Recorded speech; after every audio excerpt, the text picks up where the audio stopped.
లోని ప్రధానమైన ఉచిత ఇసుక అనే అంశాన్ని అది ఒట్టిదే అని తేలిపోయింది. తూచి అవన్నీ ఏం లేవు, మీరు కట్టాల్సినవి అన్నీ కూడా రీచ్లో కట్టాలని మళ్ళీ ఒక కొత్త జీవోని మన ముందుకు తెచ్చారు.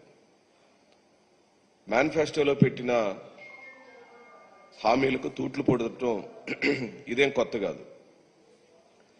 టీడీపీ కూటమి ఆధ్వర్యంలోని ప్రభుత్వం ఆ ఎన్నికల మేనిఫెస్టోలో హామీలన్నింటినీ తూట్లు పొడుచుకుంటూ ముందుకెళ్తుంది.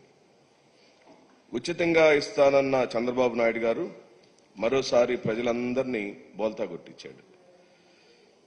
ఇసుక ఉచితంగా ఇవ్వకపోగా స్టాక్ యార్డుల వద్ద దారుణమైన రేట్లతో ఇసుకను విక్రయిస్తున్నట్టుగా అఫీషియల్గా ప్రకటించేశారు.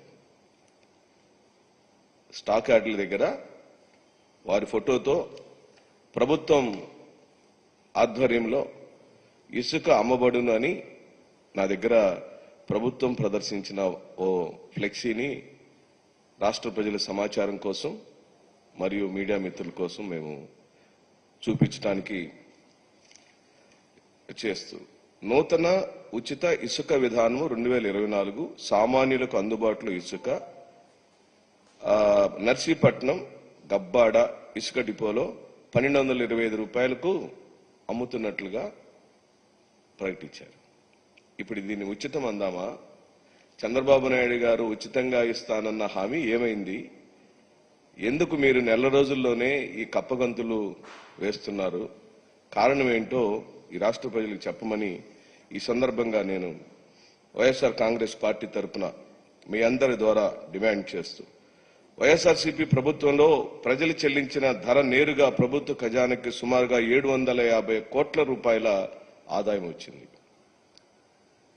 సంవత్సరానికి 750 కోట్లు 5 సంవత్సరంలో ఎంత ఇది అయి ఉంటుందో మీరు గమనించమని చెప్పి అడుగుతూ, ఇప్పుడు ఈ రీచ్ల దగ్గర వసూలు చేసే డబ్బులన్నీ కూడా ఎవరి దగ్గరికి వెళుతున్నాయి? ఆ 750 కోట్ల రూపాయలు సంవత్సరానికి వైఎస్ఆర్ కాంగ్రెస్ పార్టీ ప్రభుత్వంలో రికార్డెడ్ గా ప్రభుత్వానికి వచ్చిన 750 రూపాయల డబ్బులు ఇప్పుడు తెలుగుదేశం పార్టీ నాయకుల యొక్క జేబుల్లోకి వెళ్తున్న మాట నిజమా కాదా?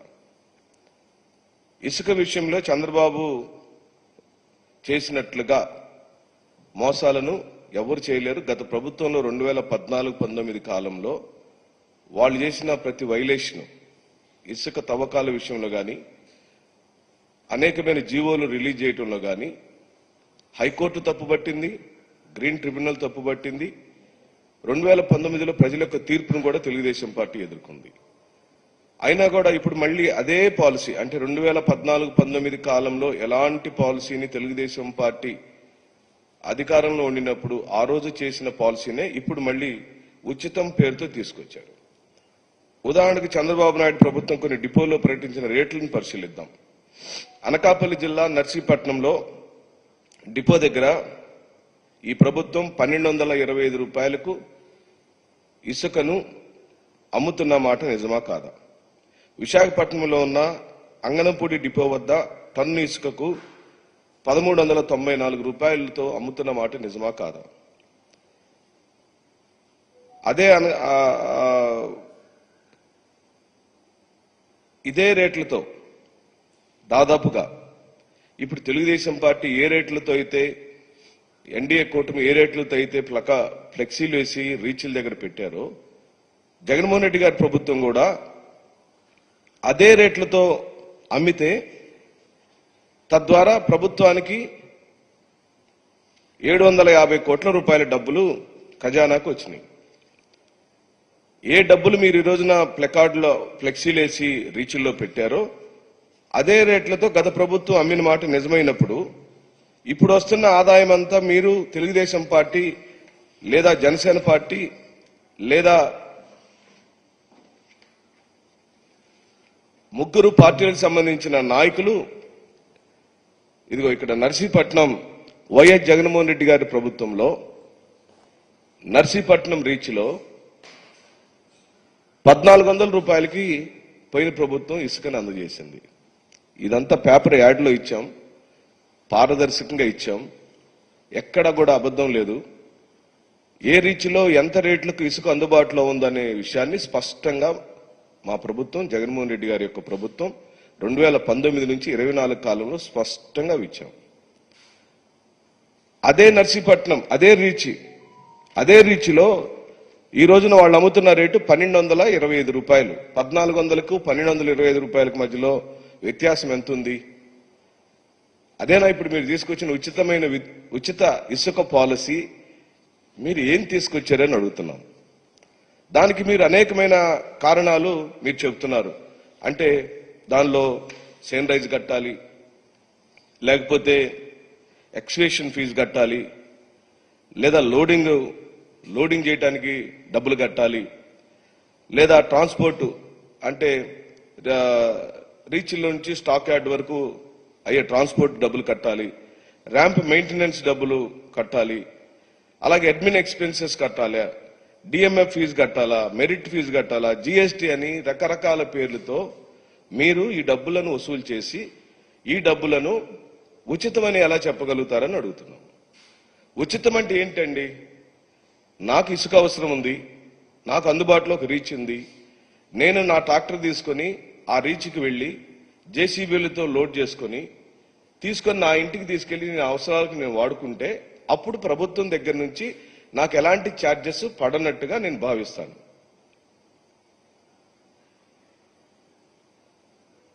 ఎందుకు మీరు ఇలాంటి తప్పుడు హామీలు ఇచ్చి ప్రజలను మభ్యపెట్టి ఉచితమనే పేరుతో ఈ రోజున మళ్లీ తిరిగి ప్రజల యొక్క ధనాన్ని దోచుకుంటున్న విధానం ఈరోజు ప్రజలందరూ కూడా గమనించమని చెప్పి అడుగుతున్నాను.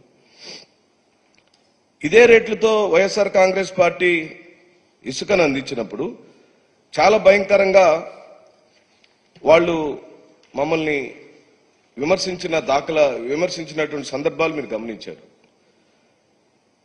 అంటే చంద్రబాబు నాయుడు గారి యొక్క విధానపరమైన నిర్ణయాలన్నీ కూడా వారి పరిపాలనని మనం ఆయన పరిపాలించినటువంటి కాలాలన్నిటినీ మనం పరిశీలిస్తే ఎన్నికల సమయాల్లో వారు చెప్పే హామీలు, ఎన్నికలు అయిపోయిన తర్వాత పరిపాలించే సమయాల్లో ఆయన యొక్క పరిపాలనా విధానాల్లో ఇవన్నీ కూడా మనకి పదే పదే కనిపిస్తూనే వచ్చాయి.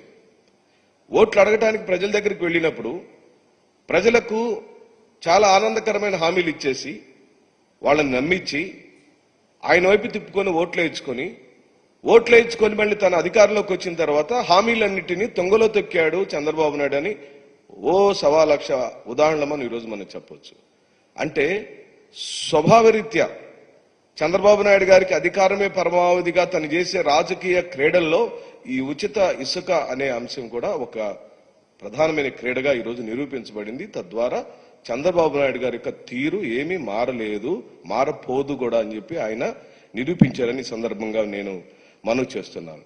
మీరు గమనిస్తే సేన్ రేజ్ కింద 88 రూపాయలట, తవ్వినందుకు 30 రూపాయలట, బోట్స్మెన్ సొసైటీలు అయితే టన్నుకు 225 రూపాయలు తీసుకుంటారట, రీచ్ నుండి డంపుకు తరలిస్తే రవాణా ఖర్చు కింద కిలోమీటర్కి 4.9 రూపాయల చొప్పున తీసుకుంటారట, నిర్వహణ ఖర్చు కింద 20 రూపాయలు తీసుకుంటారట, 18% జీఎస్టీ కట్టాలట. ఇదంతా వెరసి సామాన్యుడి పైన మీరు ఉచితమైన పేరుతో దాదాపుగా పోయిన ప్రభుత్వం పెట్టిన రేటుకే మళ్ళీ తిరిగి మీరు అమ్ముతున్నారని సుస్పష్టంగా మేము ఈరోజు ప్రకటిస్తున్నాం. మీరు జగన్మోహన్ రెడ్డి గారి యొక్క విధానాలను వదిలిపెట్టి వెళ్ళలేకపోతున్నారని పోయినసారి నా ప్రెస్ మీట్లో నేను చెప్పాను. మళ్ళీ ఇప్పుడు కూడా రాష్ట్ర ఖజానాకు వచ్చిన 750 కోట్ల రూపాయల ఆదాయం, నికర ఆదాయం అంతకుముందు 2014-19 కాలంలో తెలుగుదేశం పార్టీ వాళ్ళు రీచ్ల వారీగా పంచుకొని, ఎమ్మెల్యేల వారీగా పంచుకొని, నాయకుల వారీగా పంచుకొని, రీచ్లను వాళ్ళ చేతుల్లో తీసుకొని టన్నుకింత రేట్ అని పెట్టి వాళ్ళు అమ్ముకున్న మాట నిజమైంది, అది నిరూపించబడింది. 2019లో ప్రజలు తగినటువంటి బుద్ధి చెప్పారు. ఈ రోజేమో అధికారంలోకి రావడానికి ఉచితంగా ఇసుక ఇస్తామని చెప్పి మాటిచ్చి, హామీ ఇచ్చి, మళ్ళీ ఇప్పుడు ఇదెందుకు ఈ కప్పదాటు రాజకీయాలు, ఈ కప్పదాటు పరిపాలన వ్యవహారాలు ఎందుకు ఈ దొంగ హామీలు ఇచ్చారని ప్రశ్నిస్తున్నాం. మీకు ఆల్రెడీ మేము చెప్పాం, మీరు ఎక్కడ పొరపాటు చేసినా మీరు ఇచ్చిన హామీలన్నీ నెరవేర్చే విషయంలో ప్రజలకు జవాబుదారీతనంగా ఉండాల్సిన మీరు ఎక్కడైనా గాడి తప్పినప్పుడు ప్రధాన ప్రతిపక్షంగా ఈ రాష్ట్రంలో 40% ఓట్లు సాధించుకున్న ప్రజానాయకుడిగా జగన్మోహన్ రెడ్డి గారు యొక్క దళం నిరంతరం మిమ్మల్ని ఈ విధంగా ప్రశ్నిస్తూనే ఉంటుంది. అది ప్రజలు ఇచ్చిన హక్కు, ప్రజల హక్కు. ప్రజలకు మీరు ఉచితంగా ఇస్తా అన్నారు, ఉచితంగానే ఇవ్వాలి. ఎలాగంటే నాకు నచ్చిన రీచ్లోకి నేను వెళ్ళి ఇసుక తెచ్చుకుంటున్నప్పుడు ఆ సేంద్రేజల పేరుతోనో, ట్రాన్స్పోర్ట్ల పేరుతోనో, లేకపోతే మీరు చెప్పే మెయింటెనెన్స్ల పేరుతోనో ఎక్కడ కూడా రూపాయి కూడా సామాన్యుడికి మీరు డబ్బులు భారం పెట్టకుండా ఉండినప్పుడు మాత్రమే అది ఉచితమైన ఇసుక సరఫరా అవుతుందని ఈ విధంగా మీ మధ్యలో నేను మనవి చేస్తూ, ఘోరమైన విశేషం ఏంటంటే ఈ సందర్భంగా మీకు ఈ విషయం చెప్పాలి. వర్షాకాలం వచ్చినప్పుడు మనం రీచుల్లోకి వెళ్ళి ఇసుకను తెచ్చుకోలేము. దానికి గత ప్రభుత్వంలో, జగన్మోహన్ రెడ్డి గారి ప్రభుత్వంలో ముందస్తుగా సమ్మర్లోనే మనం కొన్ని నిల్వలు పెట్టుకొని ఆ నిల్వల నుంచి వర్షాకాలం అంతా కూడా మనం సరఫరా చేస్తూ వచ్చాం.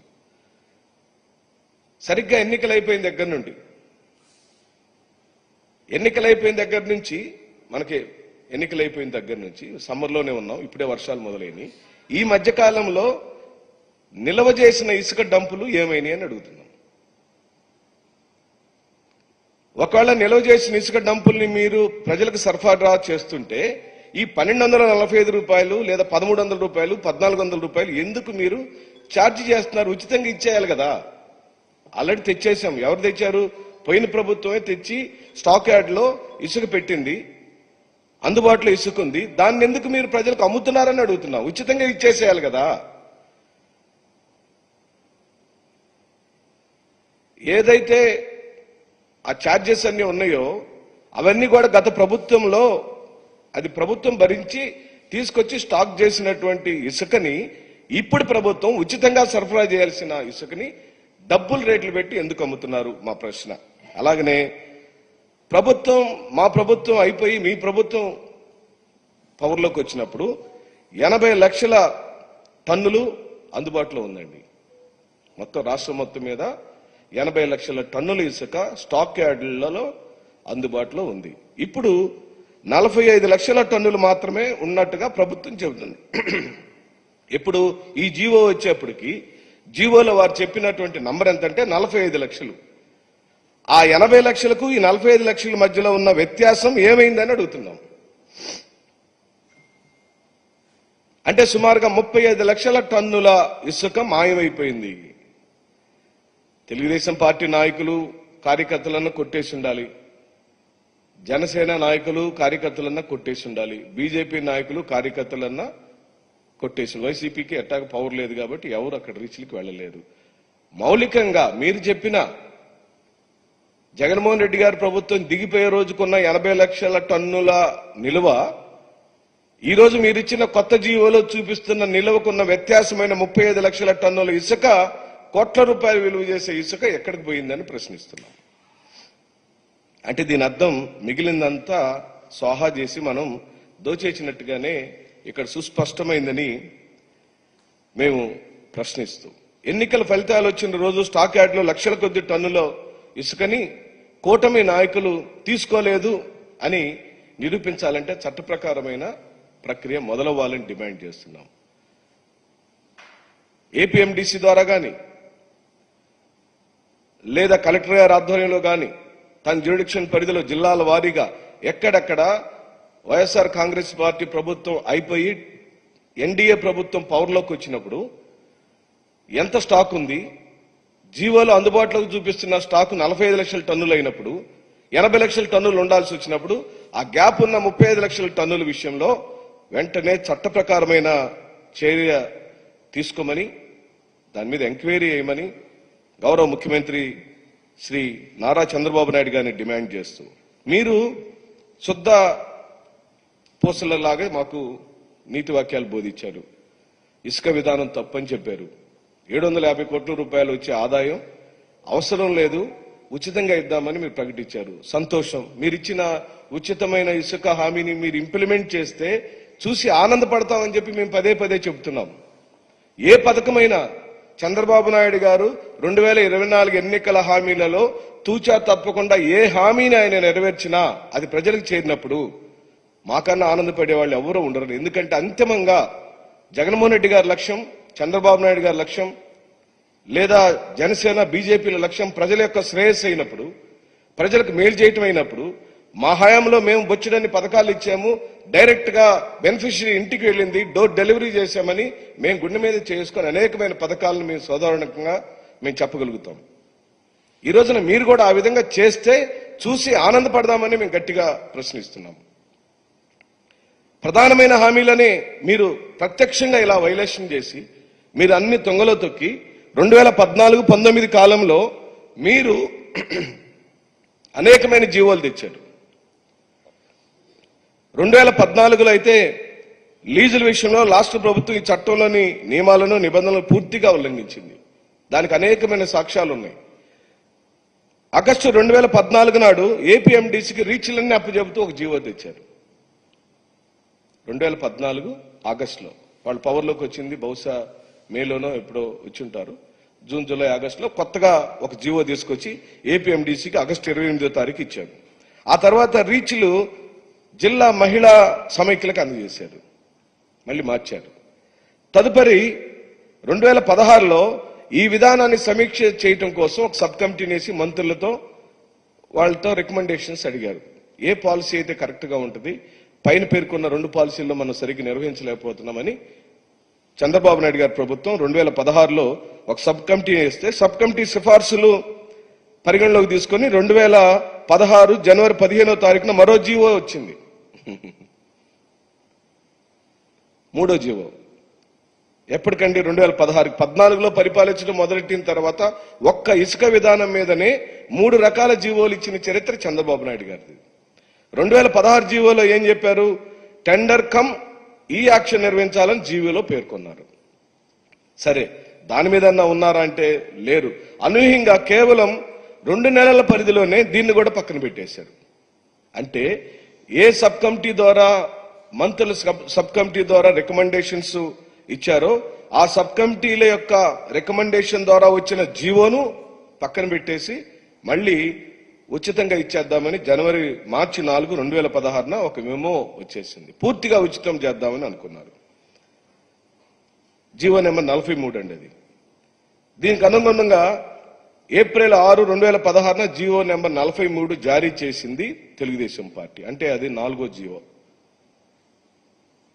2014 నుంచి 2016 ఏప్రిల్ లోపల 4 రకాల జీవోలు ఇచ్చి చిట్ట చివరికి ఏం చేశారంటే న్యాయసమ్మతం లేకుండా, కసరత్తు లేకుండా ఈ విధమైన నిర్ణయాలను తీసుకొని వాళ్ళు చేసుకుంది ఏంటంటే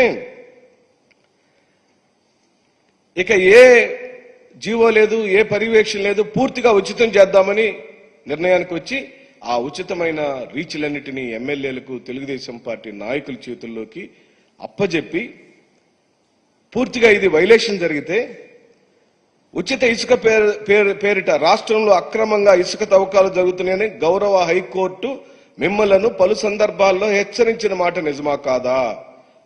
2014-19 కాలంలో మీరు పరిపాలించినప్పుడు మీరు వైలేషన్ చేస్తున్నారని హైకోర్టు వారు మిమ్మల్ని హెచ్చరించిన మాట నిజమా కాదా? ఉచితం పేరుతో సహజ వనరులు పూర్తిగా దోసేసుకుంటున్నారని, ప్రైవేటు వ్యక్తులు ఉచిత ఇసుక విధానాన్ని మాటున దోపిడీకి పాల్పడుతున్నారని నేషనల్ గ్రీన్ ట్రిబ్యునల్ పేర్కొన్న మాట నిజం కాదా అని చెప్పి అడుగుతున్నాం. 2016-19 కాలం మధ్యలోనే దాదాపుగా 1000కి పైగా అక్రమ కేసులు నమోదైనవి మన రాష్ట్రంలో. ఇది కేవలం గోరంతే. అంటే